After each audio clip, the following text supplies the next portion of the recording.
Shalom. Kalau Puji Tuhan pemirsa The Safe Ministry dimanapun berada. Sukacita yang kita rasakan bisa bertemu lagi dengan pemirsa The Safe Ministry untuk berdiskusi Alkitab melalui pelajaran Sekolah Sabat. Dan pelajaran Sekolah Sabat kita merupakan pelajaran yang sangat menarik, yaitu menjadi inti dari Alkitab kita, yaitu berjudul Pertentangan Kosmis. Dan sebelum kita lebih dalam lagi berdiskusi, kita akan doa buka, saya akan pimpin dalam doa. Bapa kami yang di sorga, Bapa yang pengasih, Bapa yang penyayang, terima kasih Bapa atas kesempatan yang Kau berikan bagi kami untuk bisa mempelajari pelajaran Sekolah Sabat pada minggu ini. Kami akan mempelajarinya Bapa dari hari ke hari, berkati agar kami bisa mengerti, kami bisa mendapatkan makna dan pelajaran yang bisa kami aplikasikan dalam hidup kami. Bantu kami untuk mengerti pelajaran ini dalam nama Yesus Kristus kami berdoa dan mengucap syukur. Amin. Para panelis juga sudah siap untuk berdiskusi dengan pemirsa The Safe Ministry, tetapi sebelum itu kita akan mendengarkan pengantar akan pelajaran minggu ini oleh Pak Tobi. pemirsa The Safe Ministry, kita sepanjang satu minggu ini disuguhkan satu judul yang sepertinya bagi kita sebagian besar bisa bisa jadi ini sudah cukup familiar ya, mengenai pertentangan kosmis. Ya, apa itu pertentangan kosmis? Nanti kita coba lihat. Kita coba pelajari dari ayat hafalan terlebih dahulu di Kejadian 3 ayat 15. Aku akan mengadakan permusuhan antara engkau dan perempuan itu, dan antara keturunanmu dan keturunannya. Keturunannya akan meremukkan kepalamu dan engkau akan meremukkan tumitnya. Jadi saya pikir ini ayat yang sudah sangat familiar bagi para pembelajar Alkitab. Ini satu perkataan sekaligus nubuatan yang Allah nyatakan kepada manusia itu, yaitu Adam dan Hawa, ketika tidak lama setelah mereka jatuh ke dalam dosa. Sesuai dengan ketentuan Allah bahwa kalau manusia berdosa mereka akan mati, ya. Namun ternyata mereka tidak langsung mati pada saat itu, ya, tetapi ada satu tahapan, ya. Ada satu tahapan yang harus terjadi di dunia ini, yaitu persis seperti yang disampaikan di dalam di dalam ayat hafalan kita ini. Kalau kita perhatikan, ya, akan ada musuhan antara engkau dan perempuan itu, katanya. Nanti kita lihat sebenarnya siapa engkau dan perempuan itu, ya, lalu antara keturunanmu dan keturunannya, ya. Jadi ini kan Allah berbicara kepada siapa? Kepada ular gitu ya. Keturunannya akan meremukkan kepalamu. Jadi ular di sini kan melambangkan iblis. Jadi Allah secara terang-terangan menyatakan disitulah terjadi, nanti akan ada permusuhan, ya. Kalau kita kaitkan dengan judul kita minggu ini, akan ada pertentangan antara dua pihak, yaitu siapa? Engkau, katanya, ular itu dan perempuan itu, dan bahkan keturunannya juga akan saling bertentangan. Nah, jadi dikatakan bahwa sebenarnya inti dari semua teologi di Alkitab itu adalah apa? Adalah the great controversy, itu ya, pertentangan besar antara antara Kristus dengan iblis.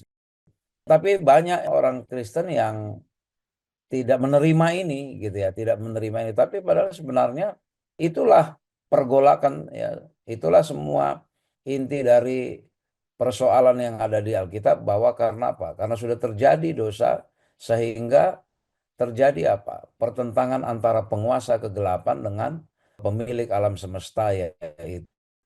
Jadi tunggu kapan ini selesainya. Ada berbabak-babak, ya, bertahap-tahap, ya, bertahap-tahap sebenarnya pertentangan-pertentangan besar.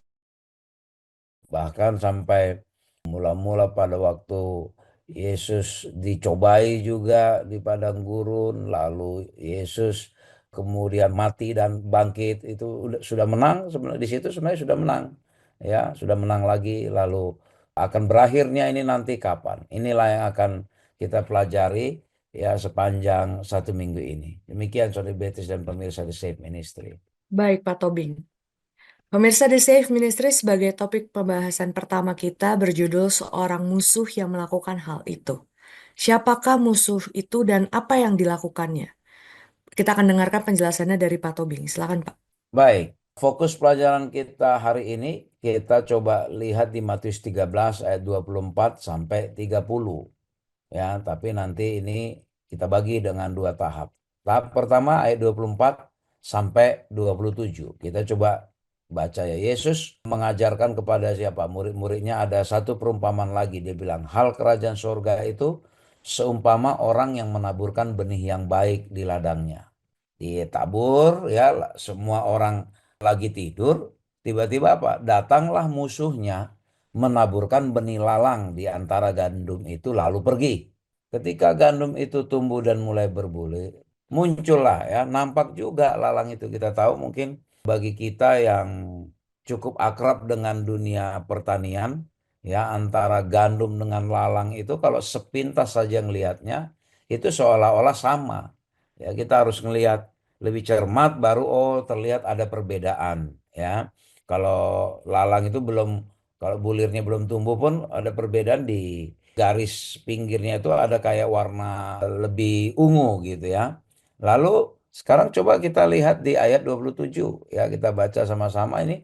Maka datanglah hamba-hamba Tuhan ladang itu kepada dan berkata, Tuhan, bukankah benih baik yang Tuhan taburkan di ladang Tuhan? Dari manakah lalang itu loh? Si pekerja-pekerja itu dia tanya ke juragannya, dia bilang, Tuhan loh, kok ini ada lalang, bukannya benih gandum yang baik yang Tuhan tanam? Dari mana datangnya? Demikianlah realita yang sedang digambarkan oleh Yesus termasuk mengenai asal-usul dosa dan juga bagaimana manusia jatuh ke dalam dosa. Allah merencanakan hal yang baik, rencana-rencana keselamatan untuk manusia. Ya, tapi apa? Ada seorang musuh ya yang menanamkan bibit yang lain ya kalau di sini lalang. Nah, kalau kita analogikan ya ada bibit yang tidak baik yaitu apa? Dosa. Ya bukan berarti ala kecolongan, ya bukan berarti ala kecolongan sih, tapi kalau kita kaitkan dengan pelajaran minggu lalu, karena kita diberi kesempatan memilih, ya dibilang ketika tuannya tidur katanya, artinya ketika manusia itu lengah, ya kan, ketika manusia itu lengah, masuk setan, ya masuk setan menanamkan hal-hal yang tidak baik. Lalu kita baca ayat 28. Jawab Tuhan itu seorang musuh yang melakukannya. Tadi kan ditanya oleh yang penjaga kebun, siapa yang menanamkan itu? Seorang musuh yang melakukannya. Lalu terus hamba-hamba itu seperti nggak sabar. Kalau gitu Tuhan, ya Tuhan mau supaya kami cabut lalang itu. Oh jangan katanya ya. Jangan, karena nanti gandum itu bisa ikut tercabut waktu kamu cabut lalang itu. Artinya, kalau belum waktunya dituai gandum itu, ya nanti kalau kamu mau mencabut lalangnya bisa tercabut gandumnya. Karena apa? Tadi seperti saya katakan, sepintas itu ya kalau tidak sangat cermat itu mirip sekali antara pohon gandum dengan lalang itu. Jadi nanti bisa-bisa maksudnya kita mau menyingkirkan yang tidak baik, malah yang baik pun ikut. Nah, lalu si tuannya bilang sudah biarin aja dua-duanya tumbuh bersama sampai waktunya menuai. Nah, lalu nanti kalau sudah waktunya saya akan bilang, udah kumpulkan dahulu lalang itu, ikat berberkas-berkas ya, ikat lalu bakar. Kemudian apa? Gandumnya kumpulkan ke dalam lumbungku. Nah, begitulah kaitannya dengan peristiwa pertentangan kosmis ini. Ya, sampai sekarang pertentangan kosmis itu sangat terasa kepada kita umat manusia, ya, terutama kita yang mendapatkan pengetahuan mengenai bahwa oh rupanya kita manusia adalah objek dari pertentangan itu ya. Kenapa? Kan sebenarnya sekarang yang bertentang kan antara penguasa kegelapan ya, yaitu iblis. Ya, iblis ini berusaha mau mengambil alih kekuasaan Allah Sang Pencipta. Ya, bagaimana dia caranya mengambil alih? dia perebutkanlah ciptaannya itu, yaitu kita. Dari semua ciptaan Allah yang jatuh ke dalam dosa itu, kita manusia ini. Ya, maka kitalah yang menjadi objek pertentangan itu. Nah, jadi ini terasa sampai kepada kita sesama manusia. Kita kadangkala berpikir bahwa kita mau ikut-ikutan menyingkirkan lalang dari kehidupan kita. Ya, misalnya kalau dari katakan kehidupan kita berjemaat, kita yang merasa misalnya merasa bahwa kita benar, kita pingin mau menyingkirkan orang-orang yang tidak benar, ya orang-orang yang kita anggap lalang. Padahal penuai bilang nanti belum waktunya. Ya, jangan-jangan nanti apa? Ketika kita bermaksud, nah ini kan dalam aplikasi di katakan kehidupan bergereja, maksud kita mau menyingkirkan hal yang kurang baik dari seseorang di gereja, ya katakan dengan tindakan-tindakan pendisiplinan bahkan pemecatan misalnya, bisa berakibat ternyata ini mengajak malah membuat orang yang lain yang tidak ada kaitannya dengan itu malah apa? Malah bisa ikut-ikutan atau ikut tercabut dalam arti apa? Mereka kecewa mengapa harus dilakukan seperti ini. Nah, jadi ini kita juga harus hati-hati dalam kehidupan bergereja. Jangan kita sangat mudah sekali untuk melakukan apa ya dalam bahasa ekstrim ya terhadap anggota yang sudah salah lalu dilakukan disiplin pemecatan, malah yang tidak bersalah nanti malah ikut juga pergi karena kecewa mengapa harus dilakukan seperti ini. Jadi sebenarnya bukan ke situ penerapan dari lalang dan gandum ini. Sering sekali kita menerapkannya ini seolah-olah ini harus kita terapkan dalam jemaat seperti bukan. Tapi perumpamaan antara lalang dan gandum ini disampaikan kepada kita ada usaha setan yaitu musuh itu menabur hal yang tidak baik bersamaan ketika hal yang baik ditabur oleh si penabur itu. Dan yang luar biasanya apa? Kalau kita tidak hati-hati antara yang baik dengan yang tidak baik, antara yang benar dengan yang tidak benar seolah-olah tampak sama. Maka hati-hati jangan terlalu mudah melakukan apa? Tindakan pencabutan-pencabutan penghakiman-penghakiman terhadap hal-hal yang menurut kita apa? Menurut kita tidak sesuai. Demikianlah kira-kira pengertian dari lalang dan gandum dalam konteks pertentangan kosmis dan aplikasi dalam kehidupan berjemaat. Demikian Saudari Beatrice. Baik, Pak Tobing. Selanjutnya kita akan membahas mengenai asal mula pertentangan di bumi. Kita sudah mendengar tentang perumpamaan lalang dan gandum dan mungkin pertanyaan kita di pelajaran kali ini bagaimana benih yang buruk itu bisa tiba-tiba muncul di ladang. Silakan Pak Fajar. Ya, Beatrice dan pemirsa The Safe Ministry ya. Sebenarnya ini melanjutkan apa yang dijelaskan oleh panelis saudara Elvin, yaitu tentang benih yang baik, kemudian ada lalang ya yang tiba-tiba muncul. Kalau kita lihat di dalam penciptaan, sebetulnya apa yang diciptakan oleh Tuhan selama 6 hari penciptaan itu semuanya itu berjalan dengan baik ya. Bahwa Tuhan sudah selesai menciptakan langit dan bumi dalam keadaan sungguh amat baik. Nah, pertanyaannya muncul begini, mengapa muncul sesuatu yang tidak baik di dalam ciptaan yang baik ini? Nah, kita coba lihat di dalam Kejadian ya, Kejadian pasal 3 ayat 1 sampai ayat 7. Di situ adalah peristiwa pertama kali asal mula pertentangan kemunculan yang tidak baik itu ya. Kalau kita simak dalam Kejadian 3, itu ada satu pertemuan antara Hawa dengan ular yang paling cerdik dari segala binatang di darat yang ada. Dan ular ini yang sudah disusupi oleh iblis ini ya, karena kan iblis dan sepertiga malaikat itu sudah diusir dari surga. Mereka melihat dunia yang baru diciptakan oleh Tuhan dan mampir ke Taman Eden bertemu dengan Hawa.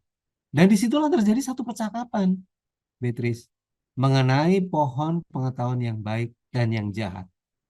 Nah, Hawa, dia bilang sama ular itu, buah pohon-pohonan dalam taman ini boleh kamu ya, Itu seperti yang disampaikan oleh Tuhan kepada Hawa maupun kepada Adam, bahwa semua pohon-pohon dalam taman ini boleh kami makan. Tetapi tentang buah pohon yang ada di tengah-tengah taman, Allah berfirman, jangan kamu makan ataupun raba buahnya, nanti kamu akan mati. Jadi kalau kamu raba buahnya, apalagi kamu makan ya, itu akan mati. Tetapi Beatrice, ular ini malah justru membalikkan informasi dari Hawa. Sekali-sekali kamu tidak akan mati, tetapi Allah mengetahui bahwa pada waktu kamu memakannya, matamu akan terbuka dan kamu akan menjadi seperti Allah, yaitu tentang yang baik dan yang jahat. Sebetulnya ular ini coba untuk meragukan apa yang sudah menjadi kepercayaan dari Hawa. Ini kan sebetulnya percaya kepada instruksi daripada Tuhan ya. Apakah instruksi yang disampaikan oleh Tuhan itu benar atau tidak? Tetapi ular itu mencoba untuk meragukan perintah daripada Tuhan kepada Adam dan Hawa ini, yaitu dengan mengatakan bahwa sekali-sekali kamu tidak akan mati, tapi kalau kamu memakan buah ini, maka kamu akan menjadi seperti Allah. Wah, akan menjadi seperti Allah, mengetahui yang baik dan yang jahat. Ini kan sesuatu tawaran yang sangat menyenangkan ya. Menjadi seperti Allah, seperti apa? Hawa semakin ragu dengan keadaan seperti itu. Jadi ular itu ketika pertama kali dia datang di Taman Eden, dia mencoba untuk membuat Hawa ini ragu ya. Ragu terhadap perintah daripada Tuhan. Nah, kemudian perempuan ini melihat bahwa buah yang baik dan yang jahat ini kelihatannya sangat manis sekali ya, sedap kelihatannya. Menarik ya, menarik hati, menawan hati. Ya, biasalah ya, kalau untuk godaan-godaan itu biasanya itu dikasih yang seneng-seneng dulu. Jadi apapun yang ditawarkan oleh setan itu yang enak-enak dulu lah biasanya ya, yang enak-enak. Seakan-akan. Jadi kesannya memang bagus, tapi kan di balik sesuatu yang bagus itu pasti ada maksud tertentu. Maksud terselubung daripada setan itu. Setan mencoba untuk memberikan keraguan kepada Adam dan Hawa, khususnya Hawa, meragukan akan instruksi maupun kepercayaan dia kepada Tuhan. Nah, mari kita coba baca setelah Hawa itu memakan buah pengetahuan yang baik dan yang jahat. Kejadian 3 ayat 7. Saya akan bacakan. Maka terbukalah mata mereka berdua dan mereka tahu bahwa mereka telanjang. Lalu mereka menyemat daun pohon ara dan membuat syawak. Jadi ketika Hawa sudah makan buah pohon pengetahuan yang baik dan yang jahat, kemudian dia berikan kepada Adam, dia kan percaya kepada ular. Jadi kepercayaan pertama itu kepada Tuhan, itu beralih kepada kepercayaan kepada setan ya. Jadi sebetulnya ini adalah pertentangan pertama kali, yaitu tentang siapa sih yang akan kita percaya? Apakah percaya kepada Tuhan atau percaya kepada setan? Tuhan yang sudah memberikan satu kebaikan, ataukah si setan ini adalah oknum yang berbohong ya, yang berbohong, yang bertentangan dengan Tuhan. Tapi rupanya Adam dan Hawa justru lebih mempercayai apa yang dikatakan oleh setan itu sendiri. Dan dampak maupun akibat terhadap apa yang dia sudah lakukan adalah mata mereka terbuka dan mereka menyadari bahwa mereka telanjang. Jadi pakaian kemuliaan itu seakan-akan itu sudah tidak ada di dalam diri mereka. Apa sih pelajaran yang bisa kita ambil? Pelajaran yang bisa kita ambil di sini adalah apakah kita tetap masih percaya kepada Tuhan, perintah-perintah Tuhan, ataupun kerinduan daripada Tuhan, ataukah kita malah justru lebih percaya kepada godaan daripada setan. Setan sangat pintar sekali mencoba untuk meragukan kepercayaan kita kepada Tuhan. Apakah iman kita tetap terpaut kepada Tuhan atau tidak? Oleh karena itu, satu-satunya cara adalah kita tetap berpegang teguh kepada Tuhan ya, tetap memiliki satu hubungan yang sangat begitu dekat, sangat begitu intim dengan Tuhan. Melalui doa, baca firman Tuhan, kita akan tahu bahwa ada maksud tertentu yang terselubung, agenda tertentu ya daripada setan untuk menjatuhkan kita. Nah, setan itu adalah lalang dan benih itu sebetulnya adalah firman Tuhan ya. Firman Tuhan maupun umat Tuhan yang tetap berpaut setia kepada Tuhan. Demikian Beatrice dan pemirsa The Safe Ministry. Baik, Pak Fajar. Melanjutkan dari pelajaran sebelumnya, yaitu mengenai pertentangan di bumi, sekarang kita akan mempelajari mengenai asal-usul pertentangan di surga. Kita akan mendengarkan penjelasannya dari Pak Tobi. Nyambung yang sudah dijelaskan panelis Saudara Fajar. Tadi terjadilah pertentangan di bumi, ya, manusia jatuh ke dalam dosa. Namun pertanyaan, apakah sebenarnya dosa pertama sekali terjadi di bumi? Bukan. Jadi sebelum kejatuhan Adam dan Hawa, ya, sudah ada kejahatan sebelumnya. Dan yang paling misteriusnya adalah ternyata kejahatan itu atau dosa itu muncul pertama sekali di mana? Di sorga.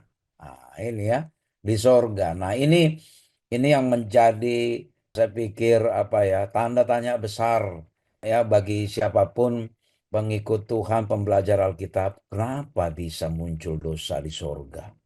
Gitu ya. Lalu siapa yang memulai? Kalau kita baca di Yesekiel 28 ayat 12 19 sampai 19 itu. Disitulah bagaimana digambarkan ya, dari sifat dari jatuh pertama sekali. Apa dia sebenarnya paling apa? Paling indah ya. Yang paling ini ciptaan Tuhan yang paling indah di sorga dari semua malaikat. Pemimpin biduan. Dan dia tadinya ditempatkan di mana? Kalau di sini di ayat 14 ya, coba saya baca sedikit. Kuberikan tempatmu dekat kerub yang berjaga. Di gunung kudus Allah engkau berada dan berjalan-jalan di tengah batu-batu yang bercahaya-cahaya. Jadi posisinya, ya, posisi si Lucifer ini dia di dekat kerub, ya. Di sekolah sahabat kita, pelajaran kita juga mengatakan seperti itu. Tidak ada yang menduga kalau dia apa, kalau dia bakal jatuh. Lalu apa? Di Yesaya 14 ayat 12 sampai 15 ya, kita melihat apa yang terjadi. Ya, bagaimana kok dia bisa sampai apa? Sampai jatuh. Dia meninggikan, ya, dia meninggikan dirinya dan hendak apa? Hendak menyamakan dirinya dengan yang maha tinggi. Ya, inilah asal usul ya jatuhnya Lucifer itu ke dalam dosa ya, dan akhirnya dia disebut menjadi apa? Iblis ya. Jadi karena dia kalah di dalam pertentangan di sorga ya, dia di mana berhasil mempengaruhi malaikat-malaikat yang lain begitu banyaknya itu ya. Tapi karena sorga harus steril dari dosa, ya, sorga harus steril dari dosa. Setelah Allah memberikan kesempatan yang sangat banyak kepada Lucifer dan pengikut-pengikutnya, karena dia sombong karena kecantikannya, kecantikan dalam arti kecakapannya memang luar biasa. Makhluk ini indahnya kita tidak bisa bayangkanlah seperti sekarang, tapi bagaimana Alkitab menggambarkan itu, dia akhirnya apa? Menyombongkan diri. Dan setelah dikasih kesempatan untuk bertobat, tapi dia tidak bertobat. Akhirnya apa? Allah tidak bisa mentolerir lagi ya dosa berada di sorga. Maka diusirlah Lucifer beserta pengikut-pengikutnya. Kemudian terjadilah apa yang diceritakan atau yang disampaikan oleh panelis Saudara Fajar tadi. Ya, lalu apa? Di tengah-tengah Taman Eden itu ada pohon pengetahuan tentang yang baik dan jahat. Itu menandakan bahwa kejahatan sudah ada sebelumnya. Dan yang anehnya adalah apa? Ya, ular itu menuduh Allah. Ya, dia menuduh Allah berdusta. Kan dia bilang, ah itu bohong, itu dia tadi udah dijelaskan bohong itu. Ya, dia Allah itu nggak mau aja kalian nanti sama seperti dia, sehingga kalian punya pengetahuan, mata kalian nanti terbuka. Padahal apa? Sebenarnya yang berdusta dia, ya, ular yang berdusta, tapi dia menuduh Allah yang berdusta. Jadi pemirsa The Same Ministry, kita harus hati-hati dalam pertentangan kosmis ini yang juga nyata di dalam kehidupan kita. Memang selalu seperti itu. Yang bersalah yang menuduh orang lain salah. Yang bersalah yang memframing, yang membuat opini ya membuat opini terhadap orang lain supaya orang lain yang dianggap salah. Demikian itu adalah pola yang sudah diterapkan oleh ular sejak di Taman Eden ya. Dia tuduh, dia bilang ke Hawa, dia bilang itu Allahmu itu, Tuhanmu itu berdusta itu. Dia nggak mau aja kalian sama seperti Allah. Nah, demikian juga kepada kita. Ya, ini yang kita juga ya satu aplikasi yang kita harus ambil dari sini. Hati-hati di dalam pertentangan kosmis ini, ya kita sebagai objek yang dipertentangkan oleh dua penguasa di alam semesta ini, ya kita juga dibuat apa? Dibuat saling menuduh karena itu maunya setan, ya dibuat saling menuduh. Dan hati-hati, yang salah yang biasanya justru menuduh orang lain salah, ya supaya apa? Perhatian orang tidak kepada kesalahannya, tapi supaya kepada orang lain yang dituduh itu. Nah, demikianlah bagaimana usaha-usaha yang dilakukan oleh Lucifer itu untuk apa? Untuk mengambil alih kita dari genggaman Allah. Dia selalu menampilkan apa? Fitnahnya. Ya, kalau di dalam bahasa Ibrani itu dagang itu artinya apa? Fitnah. Ini yang di Yesekiel 28 ayat 16 itu ya, itu artinya fitnah. Jadi hanya dengan cara fitnah lah, ya hanya dengan cara fitnah lah Lucifer bisa apa? Bisa menarik kita dari genggaman kuasa Allah. Kalau kita apa? Kalau kita mau termakan oleh fitnah itu. Jadi kalau kita coba simpulkan satu, ya biasanya yang bersalah yang menuduh orang lain bersalah. Lalu yang kedua, hati-hati dengan kecantikan yang Tuhan berikan kepada kita. Artinya kecantikan dengan kelebihan-kelebihan yang Tuhan berikan kepada kita. Kelebihan-kelebihan yang Tuhan berikan kepada kita ini, jika kita tidak berserah kepada Allah, nanti kita akan seperti Lucifer. Kelebihan yang Tuhan karuniakan kepada kita itu justru kita jadikan apa? Kita jadikan alat transaksi seolah-olah kita mau menyamai Allah dan kita akhirnya sombong. Apalagi kepada sesama manusia. Kelebihan yang kita miliki yang Tuhan karuniakan itu kita buat menjadi kesombongan kepada orang lain, kita anggap orang lain itu lebih rendah dari kita. Dan hati-hati, kelebihan di sini bukan hanya kelebihan talenta misalnya, kelebihan dalam hal apa? Penurutan kepada Allah. Jangan sampai penurutan kita itu kita jadikan kesombongan menghakimin orang lain yang menurut kita mereka jauh dari standar hidup yang Allah minta. Lalu kita pikir kita ini sudah gandum, lalu kita mau segera mencabut lalang-lalang itu. Ini pelajaran-pelajaran yang kita perlu harus ambil di dalam pertentangan kosmis yang terjadi awal mulanya di surga. Demikian pemirsa The Safe Ministry dan Saudari Beatrice. Baik, Pak Tobing. Melanjutkan dari pelajaran sebelumnya, yaitu mengenai upaya-upaya iblis untuk menggoda Yesus. Kita akan mempelajarinya lagi di pelajaran kali ini, yaitu yang berjudul Jika Engkau Menyembah Aku. Pak Fajar bisa mohon diuraikan untuk pelajaran kali ini. Oke, Beatrice dan pemirsa The Safe Ministry ya. Kalau kita lihat bahwa pertentangan ini kan sudah dua kali. Yang pertama itu adalah di surga ya, di mana Lucifer dan sepertiga malaikatnya itu diusir dari surga. Itu adalah kemenangan dari Mikael ya, dari pihak Tuhan yang menang. Skornya adalah 1-0. Tapi ketika setan beserta dengan sepertiga malaikat ya, itu berkunjung ke bumi, ke Taman Eden, dan pada akhirnya adalah ciptaan Tuhan itu jatuh dalam dosa. Jadi skornya itu sebetulnya satu sama ya. Dan ini yang membuat setan berusaha semaksimal mungkin memiliki satu percaya diri. Saya yakin pasti bisa mengalahkan Tuhan. Oleh karena itu ketika anak Allah, Tuhan Yesus, dia menjelma menjadi manusia, pertentangan itu kembali ada jadi panggung pertentangan itu kembali di dunia ya. Kapan itu terjadi? Yaitu ketika Yesus sudah akan memulai pelayanannya. Ketika dia berumur 30 tahun, sebelum memulai pelayanannya, dia mengambil waktu untuk berpuasa, menyingkir dahulu selama 40 hari dan 40 malam.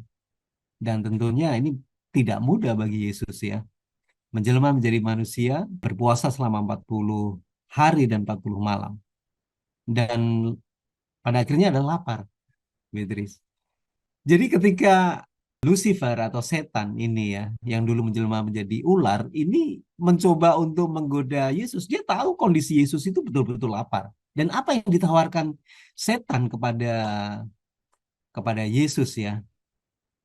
Jika engkau anak Allah, perintahkanlah supaya batu-batu ini menjadi roti. Ini dalam Matius 4 ayat yang ketiga. Jika engkau anak Allah, perintahkanlah supaya batu-batu ini menjadi roti. Ada dua hal yang saya mau garis bawahi. Jika engkau anak Allah, artinya dia sebetulnya sudah meragukan bahwa Yesus ini adalah anak Allah. Karena apa? Dia katakan jika engkau adalah anak Allah. Artinya dia tidak percaya bahwa Yesus itu adalah jelmaan daripada Tuhan itu sendiri. Kemudian yang kedua, ya perintahkan supaya batu-batu ini menjadi roti untuk memenuhi kebutuhan badani. Jadi seakan-akan setan ini mencoba menggiring Yesus, menempatkan dia, ya kalau memang benar kamu anak Allah, ya cobalah, perintahkanlah batu-batu ini menjadi roti. Ini satu hal yang luar biasa. Tapi Yesus tahu posisinya dan dia tidak terjebak dengan permainan daripada setan ini. Sebetulnya bisa aja kan Tuhan mengikuti perintah. Artinya bahwa dia ya tidak ada bedanya dengan Adam dan Hawa menuruti apa yang disampaikan oleh setan. Yesus pintar sekali. Dia gunakan Alkitab yaitu dalam ayat 4. Tetapi Yesus menjawab, ada tertulis, manusia hidup bukan dari roti saja, tetapi dari setiap firman yang keluar dari mulut Allah. Ini merupakan satu templakan ya. Jadi manusia hidup itu bukan dari roti saja, tetapi dari firman. Jadi memang mesti harus menuruti firman. Ya, seharusnya ketika Yesus menyinggung itu, setan itu sebetulnya sadar diri lah bahwa yang dihadapi ini adalah Tuhannya dia sendiri sebetulnya kan. Tuhan Maha Kuasa ya. Malah justru dia katakan jika engkau anak Allah, berarti kan dia meragukan. Kemudian setan tidak sampai di situ aja. Kembali dia mencobai Tuhan Yesus yang pada saat itu betul-betul mengalami kelelahan secara fisik ya. 40 hari 40 malam berpuasa. Dan dia membawa ke bungkungan ke bait suci, kemudian dia perintahkan, jika engkau anak Allah lagi, jatuhkan dirimu ke bawah. Sebab ada tertulis, mengenai engkau, ia akan memerintahkan malaikat-malaikatnya. Sama, dua hal yang sama ya. Jika engkau adalah anak Allah, coba kamu jatuhkan dirimu. Maka engkau akan memerintahkan malaikat-malaikat menatang itu yang menyangga ya, menatang engkau di atas tangannya supaya kakimu jangan terantuk kepada batu. Lagi-lagi Yesus katakan ada tertulis ya. Tertulis di mana? Ada di dalam firman Tuhan. Katakan jangan engkau mencobai Tuhan Allah. Yang ketiga adalah jadi seakan-akan setelah dia mengalahkan Adam dan Hawa, dia sudah menganggap dirinya menguasai seisi dunia. Sehingga tidak heran dia katakan, semua itu akan kuberikan kepadamu jika engkau sujud menyembah aku. Kita lihat di sini Beatrice dan pemirsa The Safe Ministry. Setan mengklaim setelah dia mengalahkan Adam dan Hawa, dia memiliki hak untuk menguasai bumi dan segala. Dan itu ditawar kepada Yesus bahwa itu akan menjadi milik kamu Yesus jika engkau bersedia untuk menyembah Lucifer. Ini kan sebetulnya setan ini memang kurang ajar ya. Sudah namanya setan ya, kurang ajar bener dia. Dia kasih Tuhan itu supaya menyembah kepada dirinya. Ini kan sebetulnya tidak pantas gitu ya. Setan yang pembohong ini ya. Dan lagi-lagi Yesus katakan di dalam ayat yang ke-10, maka berkatalah Yesus kepadanya, enyahlah iblis. Sebab ada tertulis, engkau harus menyembah Tuhan Allahmu, dan hanya kepada dia sajalah engkau berbakti. Jadi Yesus memberikan pernyataan bahwa satu-satunya yang perlu disembah adalah Tuhan Allah. Harusnya Lucifer harus menyembah kepada Tuhan Allah, bukan menyembah kepada dirinya. Dan disinilah kelihatan kedok asli yang ya sesungguhnya maksud daripada Lucifer itu. Dia ingin menyamai yang maha tinggi. Dia ingin disembah oleh orang lain. Dan di situ dinyatakan ketika dia mencobai Yesus yang ketiga kalinya. Nah, apa sih pelajaran yang bisa kita ambil di sini? Yesus menggunakan Alkitab, firman Tuhan, untuk mengalahkan pencobaan-pencobaan daripada setan. Kita sebagai umat-umat Tuhan juga menggunakan firman Tuhan untuk mengalahkan godaan-godaan yang dilancarkan. Dan kita tahu tidak mudah bagi kita sebagai umat manusia. Berapa usia dari Lucifer? Lebih daripada 6.000 tahun. Pengalaman dia mencobai berbagai karakter orang itu sangat lihai. Dan kita kalau kita tidak sering membaca firman Tuhan, mengetahui maksud terselubung daripada setan, maka kita akan jatuh. Kelihatannya memang setan menawarkan sesuatu yang sangat baik di awal, tetapi di ujungnya itu adalah sesuatu yang tidak enak ya. Ada satu maksud terselubung. Jadi hati-hati ketika kita ditawari oleh mungkin rekan kerja kita atau apa saja yang kelihatan itu sangat manis di depan, hati-hati. Siapa tahu itu adalah jebakan ya.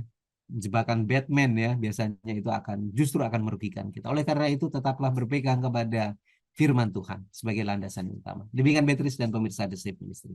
Baik, Pak Fajar. Pemirsa The Safe Ministry, selanjutnya kita akan mempelajari mengenai sifat alamiah dari pertentangan kosmis. Apa itu yang menjadi alasan utama iblis melakukan pertentangan kosmis ini kepada Allah? Silakan Pak Fajar. Iya, Beatrice dan pemirsa The Safe Ministry. Sifat alamiah dari pertentangan seluruh alam semesta ini ya. Seluruh alam semesta ini antara yang baik dan yang jahat itu sebetulnya mengenai karakter ya. Karakter ataupun sifat daripada Tuhan. Ini berkaitan sekali dengan fitnah yang selalu dilancarkan oleh setan kepada Tuhan. Dan itu disampaikan kepada ciptaan daripada Tuhan ketika mereka masih sama-sama melayani di kerajaan surga. Kadang-kadang kita mungkin muncul ya, kenapa di kerajaan surga yang penuh dengan kesucian ini muncul sebuah dosa ya? Dari mana? Ini sangat misteri sekali. Dan kita tidak bisa menyelami ya. Namun dari tindak tanduk yang dilakukan oleh setan, setan itu berusaha untuk mempengaruhi ya, untuk meragukan sifat Allah. Oleh karena ada satu kecemburuan, iri hati, bahwa seakan-akan Tuhan itulah yang patut disembah. Oleh karena itu dia melancarkan serangannya itu adalah fitnah. Fitnah yang dilancarkan kepada Tuhan adalah Tuhan seakan-akan ya bertindak sombong ya, sombong ingin disembah, ingin dipuji, ini seakan-akan egois gitu ya.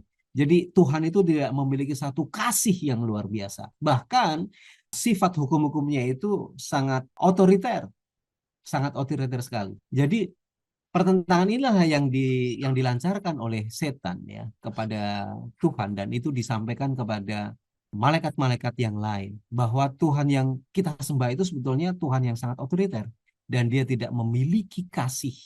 Dia hanya ingin dipuji dan dipuja ya. Padahal sebetulnya maksud terselubung daripada Lucifer, mbok ya selain menyembah Tuhan yang menyembah kepada dirinya itu kan ya, menyembah kepada dirinya. Dia ingin menyamai yang maha tinggi.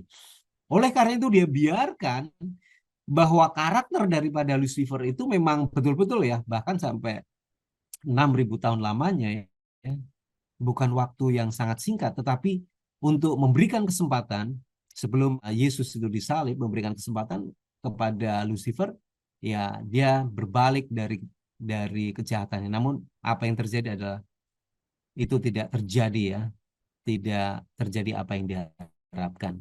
Bahwa setan beserta sepertiga malaikat tetap menggunakan kejahatannya dan mencoba untuk merebut semua umat-umat manusia untuk tidak percaya kepada Tuhan.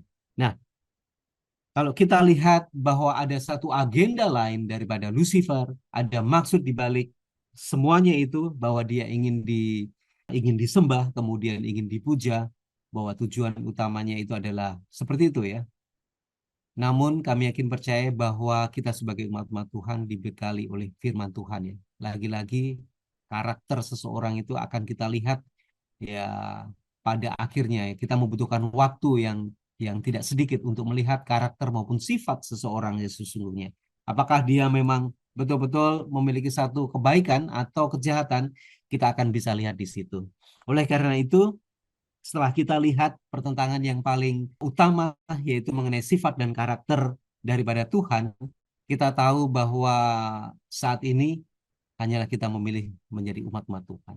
Supaya kita akan tetap setia kepada Dia, tunjukkan bahwa nanti Dia akan menunjukkan keadilannya, akan membinasakan semuanya, kejahatan, setan beserta sepertiga malaikatnya, dan kita sebagai umat-umat Tuhan yang memilih untuk tetap setia akan memperoleh satu upah kehidupan kekal di kerajaan surga. Demikian Beatrice dan pemirsa The Safe Ministry.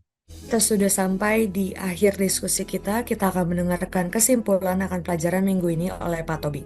Baik, pemirsa The Safe Ministry, kita tahu bahwa memang masih menjadi misteri mengapa bisa muncul dosa di sorga. Namun yang kita bisa pelajari adalah keinginan untuk menyamai Allah, kesombongan atas talenta, atas kelebihan yang diberikan kepada Lucifer, dia jadikan untuk apa? Dia jadikan menjadi alat kesombongannya, dan dia berusaha hendak menyamai Allah. Lalu tidak berhenti sampai di situ, kemudian dia beserta pengikut-pengikutnya berusaha mencari pendukung yang lain yang lebih banyak, yaitu kita manusia, dan akhirnya nenek moyang kita jatuh ke dalam dosa. Tetapi Allah sejak awal sudah merencanakan rencana-rencana yang baik.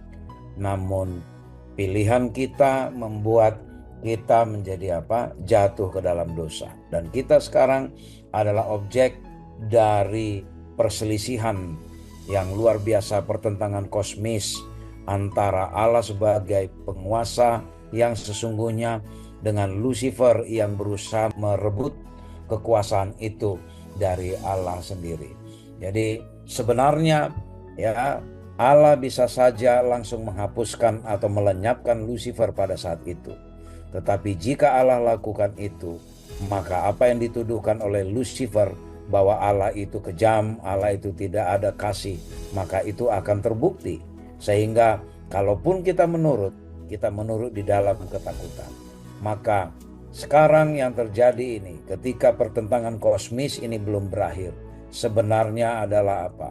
Adalah proses bagaimana Allah memberikan kesempatan kepada kita untuk melihat bukti bahwa Allah itu kasih adanya. Memberikan kesempatan untuk Lucifer untuk menyatakan bahwa tuduhan dia itu sama sekali tidak benar.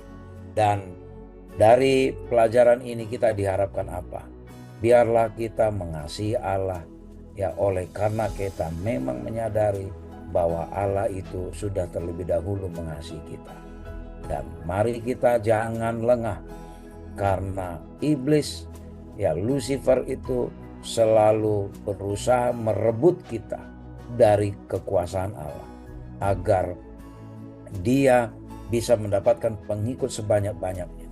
Dia mencari orang sebanyak-banyaknya untuk apa? Untuk membuktikan tuduhan dia itu. Andalan kita hanyalah apa? Hanyalah bergantung kepada kuasa Allah. Kebergantungan kepada kuasa Allah itulah satu-satunya senjata kita, karena Lucifer bukanlah lawan yang seimbang bagi kita. Ya, Lucifer bukanlah kekuatan yang seimbang yang kita bisa hadapi, tapi dengan kebergantungan kita kepada Allah, maka kita sebagai objek dari pertentangan kosmis ini, kita akan apa? Kita akan turut mengembalikan citra Allah yang sudah buruk dibuat oleh Lucifer dan pengikut-pengikutnya. Biarlah kita pemirsa The Safe Ministry sama-sama menyerahkan diri kita kepada tuntunan Roh Kudus Allah, agar kita tetap di dalam genggaman kasih Allah. Sedikit pun tidak mau kita jatuh ke dalam genggaman kejahatan yang ditawarkan oleh Lucifer. Kiranya Tuhan memberkati kita. Terima kasih kepada para panelis dan terima kasih kepada para pemirsa The Safe Ministry dimanapun berada. Kita berharap pemirsa The Safe Ministry mendapatkan inspirasi baru atas upaya iblis dalam menentang kebenaran Allah. Kita akan tutup dalam doa yang dipimpin oleh Pak Fajar. Mari kita satu dalam doa. Kembali kami datang menghadap kehadirat-Mu Tuhan. Terima kasih atas pelajaran yang luar biasa mengenai pertentangan kosmis antara yang baik dan yang jahat, dan kami mengetahui akan agenda daripada setan. Ajari kami supaya kami akan tetap selalu berpaut kepada Tuhan, dan kami memahami akan kasih Tuhan yang luar biasa, kasih keadilan yang akan ditegakkan ketika kejahatan ini mulai merebak di dalam kehidupan kami.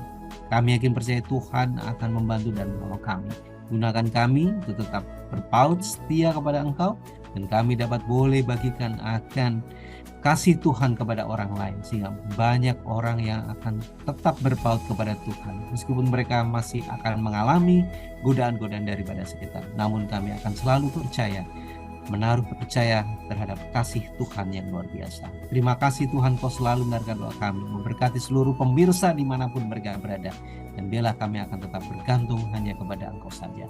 Di dalam nama Yesus kami berdoa dan ucap syukur. Amin. Amin.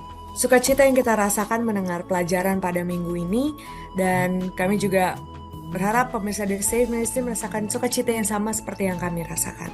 Oleh karena itu kami juga ingatkan kepada pemirsa The Safe Ministry untuk tidak lupa suka dengan video kami, langganan di channel The Safe Ministry, dan juga bagikan kepada orang-orang sekitar kita. Sampai bertemu di pelajaran berikutnya. Tuhan Yesus memberkati kita semua. Shalom. Shalom. Shalom. Tuhan memberkati. Tuhan memberkati.